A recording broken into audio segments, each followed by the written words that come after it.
what comes to mind are chemicals, test tubes, and of course drab and really uninteresting, uninspiring interiors. Well, the Vidyalanka Institute of Technology in Mumbai has all of that, but in an interesting setup. We talked to Rashmi and Kalhan on how they actually managed to make a science lab look creative. Enthused by the success of our earlier designed facility, Vidyalanka Institute of Technology unanimously elected us to design this extension which sits across an internal campus street. Called the X Block, this is one of the brave attempts in India right now to define a new idiom for design of educational facilities. My name is Kalhan, and that's my colleague Rashmi from Planet 3 Studios Architecture, and she'll probably take you through a few elements of design here. If I talk about the building skin, it evokes the tall grass tray in the strong wind.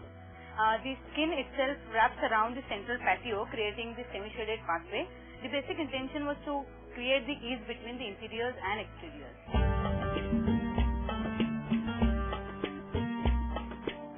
This building is going to serve as a life sciences and a biotech sort of a center, and we have drawn a lot from nature and pasted it all over this place, and that sort of defines a certain character in terms of design and the institution.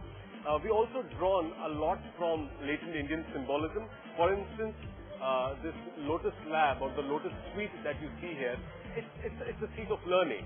And in terms of Indian tradition, you can make that relation in your mind. It's an interesting thing for students and everybody else to discover. We have a fun bit here. We have a partition that actually spells out a cafe that separates out the public space from the dining area behind.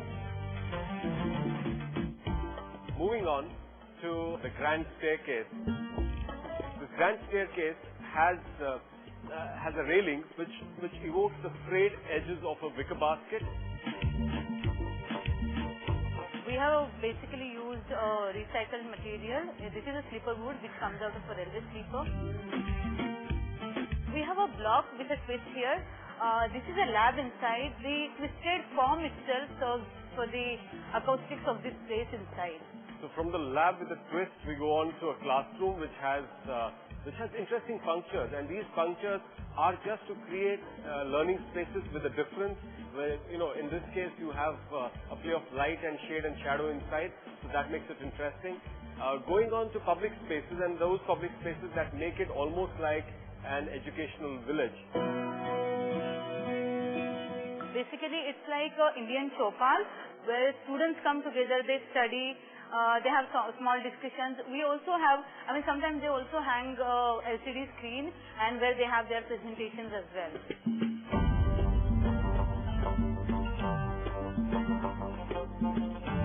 Nature doesn't like right angles, and so doesn't this facility. This central spine that connects the two ends of the property is actually a warped wall that twists, turns in 3 dimensions.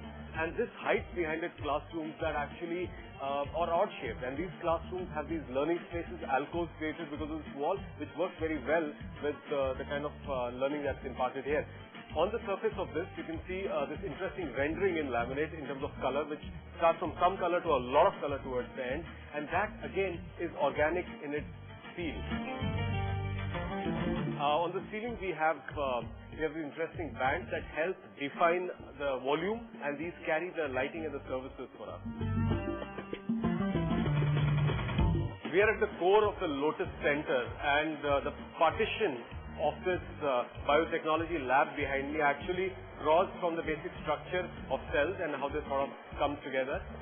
You don't need signages to tell you where you are. Just by looking at the architecture, just by looking at the design, you can actually understand and appreciate what's inside. And that's something that we have kept here consistent through the whole design. In this case, form and pattern actually follows function.